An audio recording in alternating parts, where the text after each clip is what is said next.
Cet épisode est une présentation de Chef Maison. Chef Maison, le meilleur traiteur, ça arrive sud de Montréal. Peu importe ta situation familiale ou ton besoin, ben Roger, le propriétaire, a un format pour toi. T'en veux-tu des choix? Familial 5 jours, monoparental 5 jours, individuel 5 jours, format grande famille.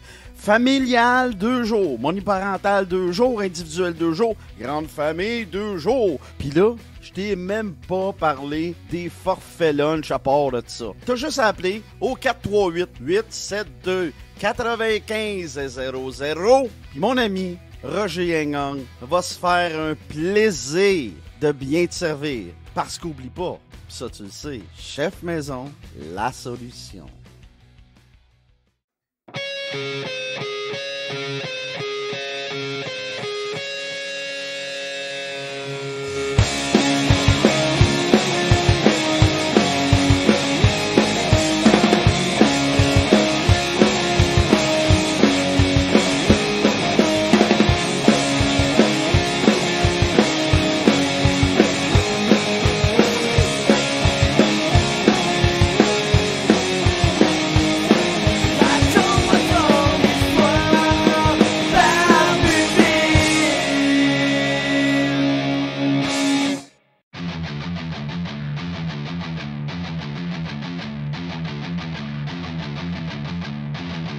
Barbu de ville!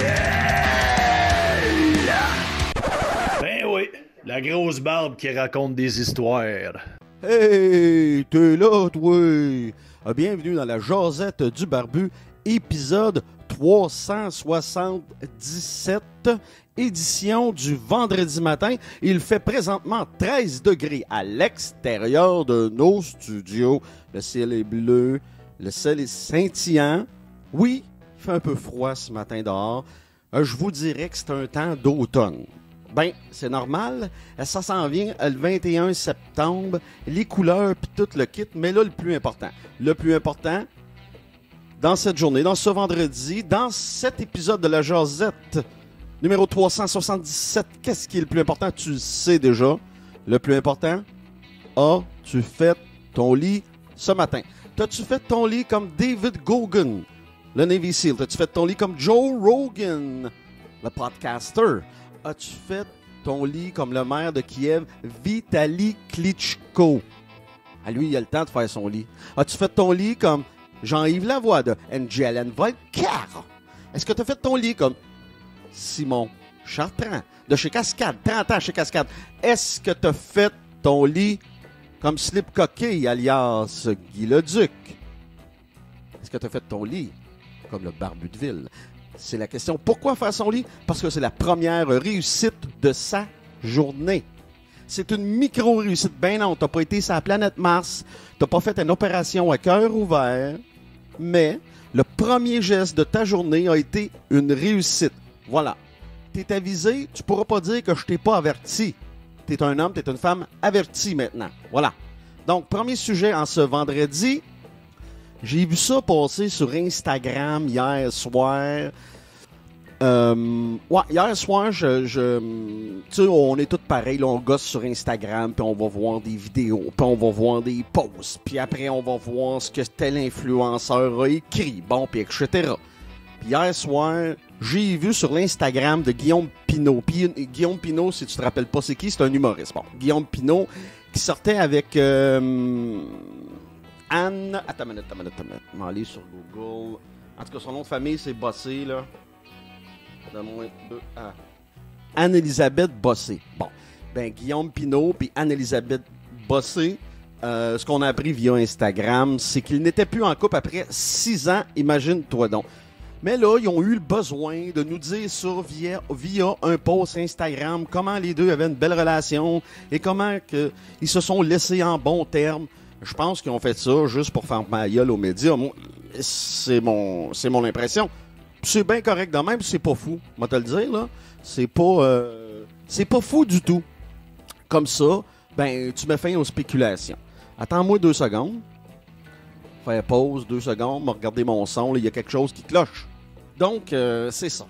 Fait que je pense qu'ils ont fait ça pour faire taire les rumeurs, puis c'est probablement une bonne chose, puis c'est une bonne façon de fonctionner, mais ils en ont beurré épais. Bon, c'est mon humble opinion. Je peux me tromper. Je dis pas que j'ai la science infuse, que j'ai la science exacte. C'est pas vrai.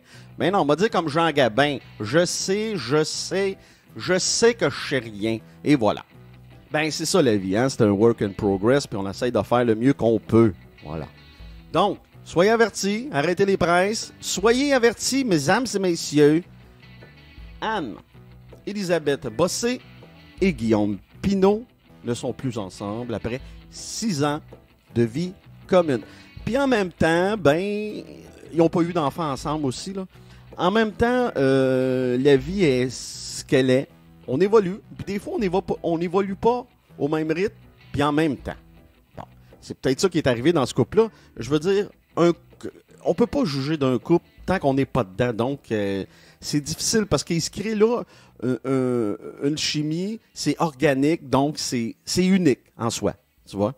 Puis là, je sais qu'Anne-Elisabeth Bossé a beaucoup de contrats, je veux dire, comme comédienne, comme animatrice. De son côté, Guillaume Pinault aussi travaille fort comme humoriste, comme animateur. Donc, est-ce qu'ils ont de la misère à se rejoindre? Est-ce qu'ils se sont perdus en quelque part? Est-ce qu'il y a quelqu'un d'autre dans le décor? Tout est possible, mais ça leur appartient. Tu sais, je suis un peu sarcastique quand je parle de cette nouvelle-là, mais en même temps, je voulais t'en parler aussi pour te parler des couples.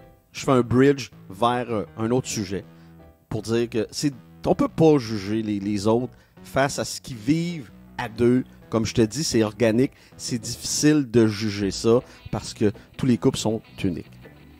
Évidemment qu'il y a des cas plus faciles à juger que d'autres, on s'entend. Mais je parle en général, c'est difficile de juger ce que les gens font et comment ils ont vécu leur couple et leurs années ensemble. Ils ont quand même vécu 6 ans ensemble, ces deux personnes-là. C'est pas rien, là. Puis comme je vous dis, ben c'est deux personnes qui travaillent dans le milieu des arts, qui n'est pas toujours simple. Tu rencontres beaucoup de gens, des cocktails ici et ça. C'est deux personnes très occupées. Je ne sais pas s'ils voulaient des enfants, les deux. Ils sont quand même pas vieux, là, je veux dire. C'est pas du monde qui ont... je te dis ça, pas vieux. À quel âge, donc? Ça sera pas long. On va aller sur... On va googler ça. Elle a... Ah, ben quand même, elle a 38 ans. Puis je vais regarder, voir Guillaume, il a quel âge. Guillaume Pinault. Ta minute, je vais l'avoir. Pinault. OK. On dit comédien ici, mais c'est un... Ah, ben lui ici, il a 38 ans, tu vois. Fait que peut-être à la croisée des chemins, qui sait? Ça ressemble à ça. Bon, c'est assez les spéculations, c'est les couples des autres, là. Je pense que ça va être beau. Bon. Là, cette semaine, t'as eu un épisode, un segment avec mon chum Roger d'Alimentation. T'as pas eu de segment avec Frank, l'ineffable Tremblay, propriétaire de On The Road. Mais tu vas en avoir un la semaine prochaine. N'aie crainte, je voulais t'avertir. Puis en passant, tu peux t'abonner à mon Patreon pour seulement 3$ par mois. Puis si tu t'abonnes à l'année, 12 fois 3, moi je te donne automatiquement, aussitôt que tu t'abonnes, ça se fait tout seul. Tu as 10% de rabais. Puis là, n'oublie pas là, ce qui s'en vient là, sur Patreon. C'est des lectures de textes, ok, de nouveaux textes que je vais lire en exclusivité au départ pour les Patreons. Après ça, je vais faire un spectacle Facebook. Et puis, l'autre chose qui s'en vient, c'est la lecture. Je vais me poster chaque chapitre de mon livre aussitôt terminé. Donc, le chapitre 1 est presque terminé de l'improbable merveille masquée. Et tu vas avoir droit à ça si tu es membre Patreon seulement. Mais ça va être à partir de... C'est 7$ par mois. Anyway, tu vas avoir le droit à ça aussi. Bref, c'est là qu'être Patreon va être payant. Puis si tu l'es, ben tant mieux, tu vas avoir le droit à beaucoup de matériel. Voilà. À un moment donné, il faut mettre les bottines avec les babines. Autre nouvelle dans le milieu artistique. Savais-tu que Novo a acheté la franchise, les droits de la franchise Survivor qui existe depuis moultes années sur CBS aux États-Unis et qui roule encore, qui est rendu à la 40e saison, je crois, ou autour de. Bon, on sait que l'humoriste Jean-Thomas Jobin est un gros fan. Probablement qu'il va vouloir participer à la mouture québécoise. Survivor sera animé, imagine-toi donc, Survivor québécois sera animé par Patrice Bélanger. Oui, j'ai appris ça en primeur. Patrice Bélanger, c'est pour ça qu'il va quitter l'animation de Sucré Salé à TVA. Ouais. Primeur de la Josette du Barbu, Patrice Bélanger sera le prochain animateur, le premier animateur de Survivor Québec. Est-ce que je vais regarder ça? Je ne sais pas. Ça me rend quand même assez curieux. Je suis curieux de voir ce qu'ils vont faire avec ça. Je ne sais pas ce qu'ils vont faire avec ça. Ben, c'est une franchise gagnante. C'est la première franchise de télé-réalité animée par Jeff Probst à l'époque. Donc, j'ai hâte de voir ce qu'ils vont faire avec Patrice Bélanger, qui est un bon animateur. J'ai aucune inquiétude à ce niveau. Puis je trouvais que c'est une nouvelle intéressante. Est-ce que je vais le regarder? Je ne sais pas. C'est tel que tel. Voilà. Autre sujet. Hey, gros scandale dans la presse ce matin. Un article, tu peux aller voir ça là, ce matin dans la presse. Une grosse chicane sur les pourboires au Centre Bell. Au centre de l'interurbain infini, chicane ses pourboires. Je t'explique pourquoi. Parce que le staff qui travaille en arrière des comptoirs pour vendre de la bière, des hot dogs, des pretzels, du popcorn, change de place. Fait que quand tu vends de la bière, puis il y a les types à 18 ou 15%, ben c'est plus payant avoir des types au niveau de la bière que quand tu vends des hot dogs à 5$. Tu ne laisseras pas un type.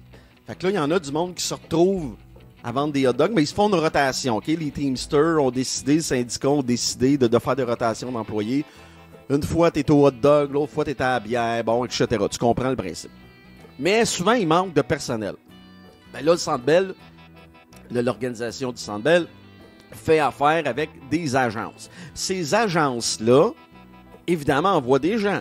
Mais souvent, ces gens-là se retrouvent aux bières. Fait qu'eux, ils font des types pendant que ceux qui sont toujours là sont au hot dog puis ils en font pas, tu comprends-tu? Fait que c'est un non-sens. Mais une façon de régler ça, quand t'es un gars d'agence, ben tu le mets au hot dog puis ça finit là. Tu vois-tu la problématique? Fait que c'était le gros scandale à matin dans la presse. Un article étoffé, je sais pas combien de mots, là, peut-être 700 mots, sur le sujet. Ben on est rendu là. Et puis c'est de même que ça se passe.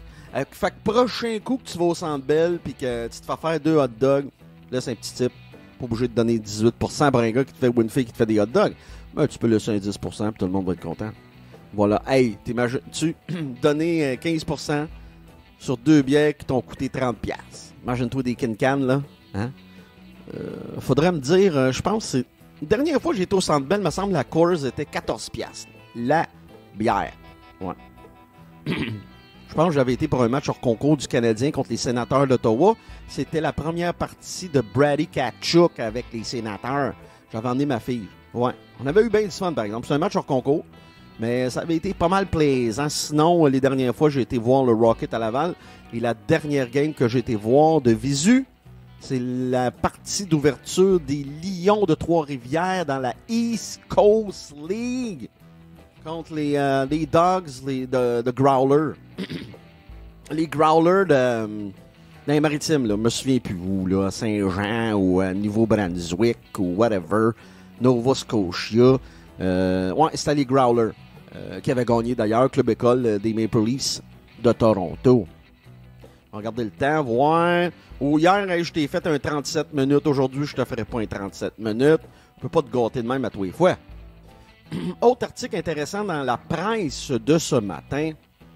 La difficulté des restaurants. Ben, je t'en ai déjà parlé d'ailleurs à quelques reprises. Mais ce matin, un article très intéressant de la difficulté des restaurants qui ont goûté pendant la pandémie, pendant les 2 dernières années. Ils ont été fermés, ouverts. C'est eux qui ont goûté le plus de tous les domaines. Puis là, c'est eux qui sont le plus touchés par l'inflation. Je veux dire, le coût des cosses, le coût du poulet, le coût du bœuf, le coût du vin. Fait que là, ils sont obligés de recharger ça à leurs clients. Fait qu'évidemment, ça fait moins de monde dans les restaurants. Fait que eux, depuis la pandémie, c'est la grosse misère. Puis il y a bien des places qui sont obligées de fermer, ouvrir 4 jours semaine parce que sinon, ils n'ont pas assez de staff. Ben, c'est la réalité, hein. Il y a un manque de staff énorme depuis la pandémie. Le staff choisit ses heures, demande plus d'argent. Donc, c'est pour le restaurateur, sa marge est de plus en plus mince. Et ça, c'est difficile. Puis, je veux dire, il n'y a personne qui a cassé les bras, ces restaurateurs-là, pour faire ce métier-là. On s'entend. Mais en même temps, on peut avoir une pensée pour eux et puis comprendre que le métier n'est pas facile. En tout cas, moi, pour aller souvent au restaurant, je vais te dire, je le vois, le manque de staff. C'est clair, net et précis, et c'est criant. Ça prend bien plus de temps qu'avant pour se faire servir, mais il faut être patient. Moi, c'est ça que je dis.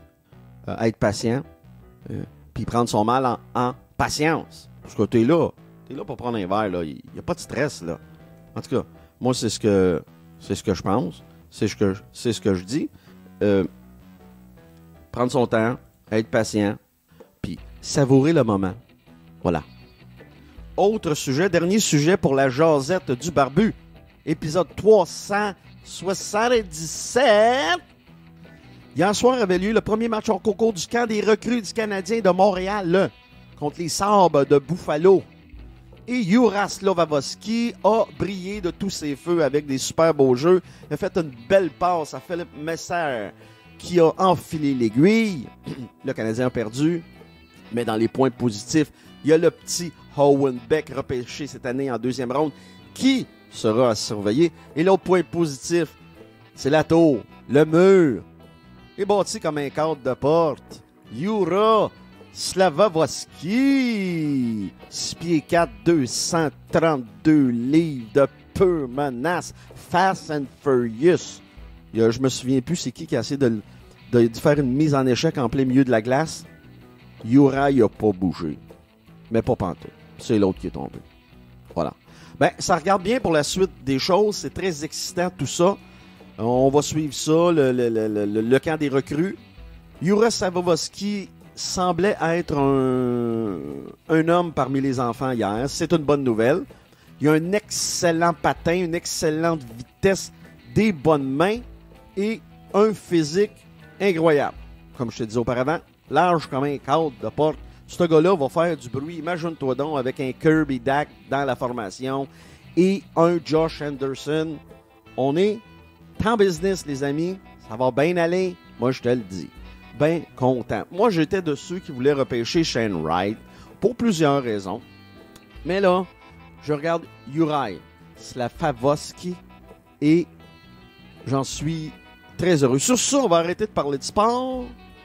Puis là, je m'en vais te dire de profiter de ta fin de semaine. Enjoy your weekend. Prends donc le temps d'aller dehors. Va prendre une marche avec ta blonde ou ton chum. Profite du bon temps. Profite des bons soupers en famille, en amis, en couple. Amusez-vous. Faites du cocooning. Reposez-vous. C'est fait pour ça la fin de semaine. Voilà. Demain, il va faire beau, mais ça sera pas chaud. Il est supposé pleuvoir en fin de journée, mais on va espérer que non, parce qu'on va faire un feu. Nous, demain soir, on reçoit Bob et Francine. Donc, ça va être bien le fun. C'est toujours le fun de recevoir du monde. Et puis, je te souhaite une belle fin de semaine. Enjoy. On se revoit lundi. Sur ce, je te souhaite de passer, ni plus ni moins que la plus belle fin de semaine de ta vie. Ciao! Saint-Jérôme Harley-Davidson. Pour voyager, pour s'habiller, pour partir sur un nowhere, pour rouler en toute liberté. Ta route commence chez Saint-Jérôme Harley-Davidson.